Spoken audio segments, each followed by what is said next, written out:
So solar eclipse or lunar eclipse జరిగేటప్పుడు pregnant women ఏం care తీసుకోవాలి?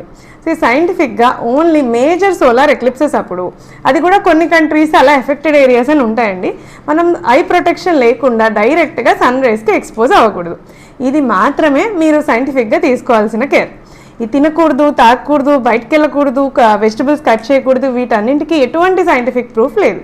అయితే మనం ఒకలా ఆలోచిద్దాం. కొన్ని హండ్రెడ్స్ ఆఫ్ ఇయర్స్ క్రితం అన్ని పనులు సన్లైట్ని బేస్ చేసుకునే చేసేవాళ్ళు. అప్పుడులో ఎలక్ట్రిసిటీ కూడా ఉండేది కాదు. ఇప్పుడు మనం అనుకుంటున్న ఈ విషయాలన్నీ వందల సంవత్సరాల నుంచి అనుకుంటున్నారు.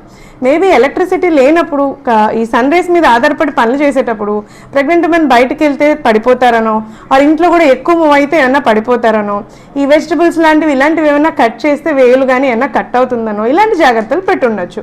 అది ఇప్పుడు ఈ రోజుకి ఎంత సిగ్నిఫికెంట్ అనేది మనం చూడాలి.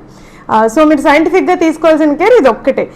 హామ్ లేనివి ఇప్పుడు బయటకు వెళ్ళకూడదు, అర్జెంటుగా మనం ఎవరికో ఏదో ప్రూవ్ చేసి బయటకు వెళ్ళాల్సిన అవసరం లేదు.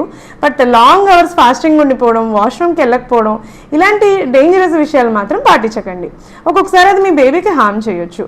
మరి అసలు గ్రహణం మురికి ఆ పేరు ఎందుకు వచ్చింది? గ్రహణానికి దానికి ఏమన్నా లింక్ ఉందా చూద్దాం.